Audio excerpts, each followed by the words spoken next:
Hello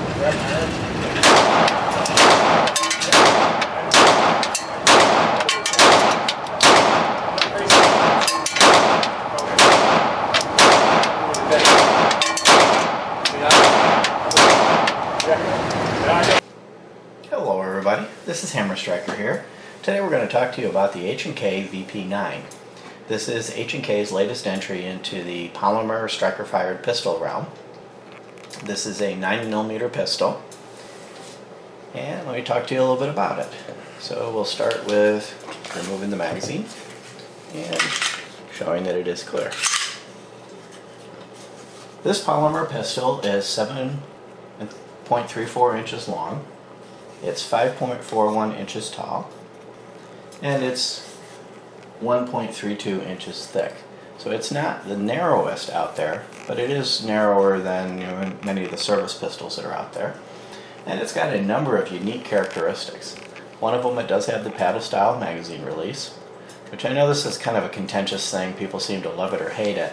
It's one of these things that once you get used to it, it works well. Once you know that that's where it is, and you put a magazine in, the magazines fit almost flush. They do stick down a little bit. They fit nicely.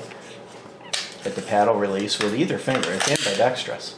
So I can hit it with this hand, or I can hit it with my thumb, and the magazine's released cleanly. This comes in two basic styles. It comes in a standard gun, and it comes in this version here, which has the True Dot night sights. And these are unique in that they have a ring around them, around the outer edge of the tritium vial, which makes them very visible during the day as well as functioning well at night. So a lot of night sights are very hard to see during the day, but as you can see, if I line it up properly, these sights are easy to pick up during the day and they're very easy to see at night. It also has these wings. If I slide my hand across the side, you'll see it hangs up in these wings. These are to help a grip. So if you've got somebody that has weaker hands, has a hard time getting a hold of the slide, especially when it's got some oil on it, these wings give you something for your hand to hit against. And you can remove the sight, and you can get different wings. You can get an insert that doesn't have the wings at all, or you can leave the wings on there. It does have a cocking indicator, so when it's in a cocked state, and as you pull back on the trigger, it goes away. So you can look right at the back of the pistol and see if it's in a cocked state. It has an ambidextrous slide release, so I can operate the slide release with the thumb, or I can operate the slide release from this side.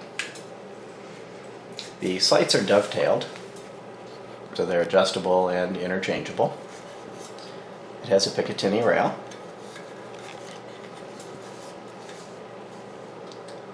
And it has these interchangeable grips. Now, a lot of the striker pistols these days have interchangeable grips, but they've come up with a very unique pattern for doing it.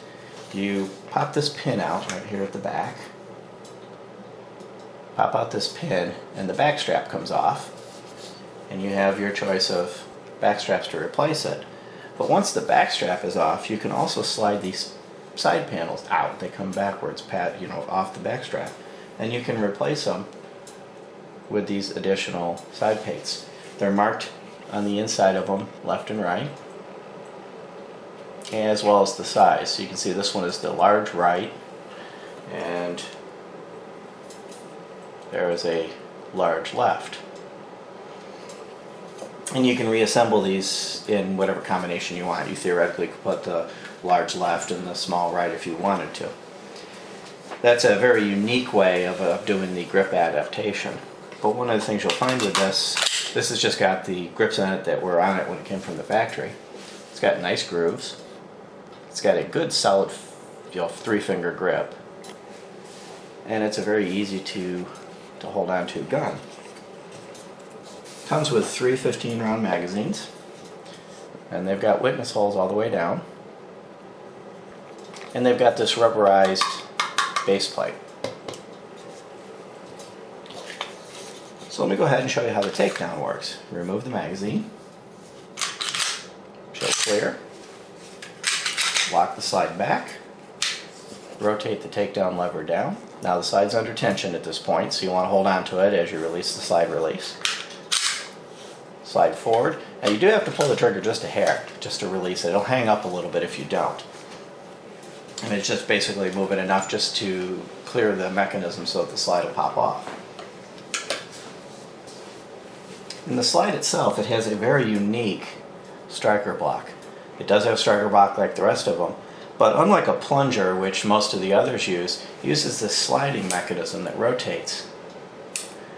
And that enables it to have a very nice trigger. The tension on this is very light. So the mechanism that needs to move that out of the way during the firing sequence takes very little effort.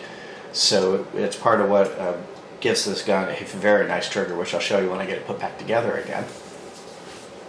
Taking the barrel out of it is as simple as removing this captive spring. Now this spring has an end that has a solid bump on it, and it has a split end. The split end goes towards the front of the slide. The solid end goes towards the chamber. Pop the barrel out. This does have polygonal rifling, similar to the Glock. So it's purported to give additional accuracy in the barrel, but you would want to not shoot hard cast bullets in this because the polygonal rifling is subject to clogging up a little more quickly. And then there's your slide. One of the things you're going to see on this, the slide is beveled. And when I pick the frame back up, I'll show you that's beveled as well. It's to assist with holstering. This is really targeted towards the inside the waistband concealed carry, as well as being an excellent range gun, and that makes it a little bit easier to slide it back into a holster. The frame is very well constructed. It has these very solid rails at the front, and they're really robust rails. And at the back, they're smaller rails. Now they're black, they look like they're polymer, but they are metal. And then you can see the inner workings, the mechanism of the striker assembly. And this pin right here, which is going to be a little bit difficult to show it on the camera, is beveled. This is what actuates that sliding or pivoting striker block release as you pull the trigger, and as the trigger comes back, that will slide in and pivot that out of the way and allow the striker to clear. And it also does have the split trigger like the Glocks and the Springfields. It's part of the drop safety mechanism. So it's a very safe weapon. It is drop safe. Pretty much the only way this thing is going to go off is if you pull the trigger. Like most other striker fired guns, it doesn't have any external safeties. The internal safeties and keeping your finger off the trigger is the safety mechanism. Reassembling it is just as easy as taking it apart. Oh, I meant to show you on the frame. The nose of the frame is beveled a little bit as well. And it lines up with the barrel, or the slide. Drop the barrel in. Make sure you've got the split part of the spring going forward. It is a captive recoil spring. Line it up with the barrel. Drop it into place and make sure it's centered.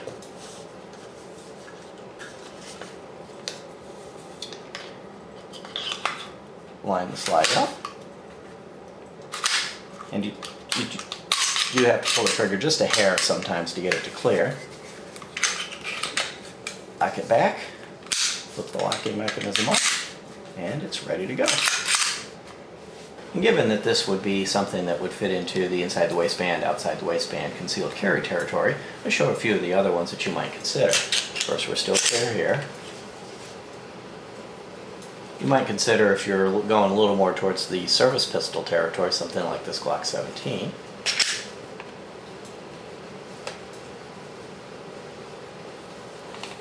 Something like this Walther PPQ.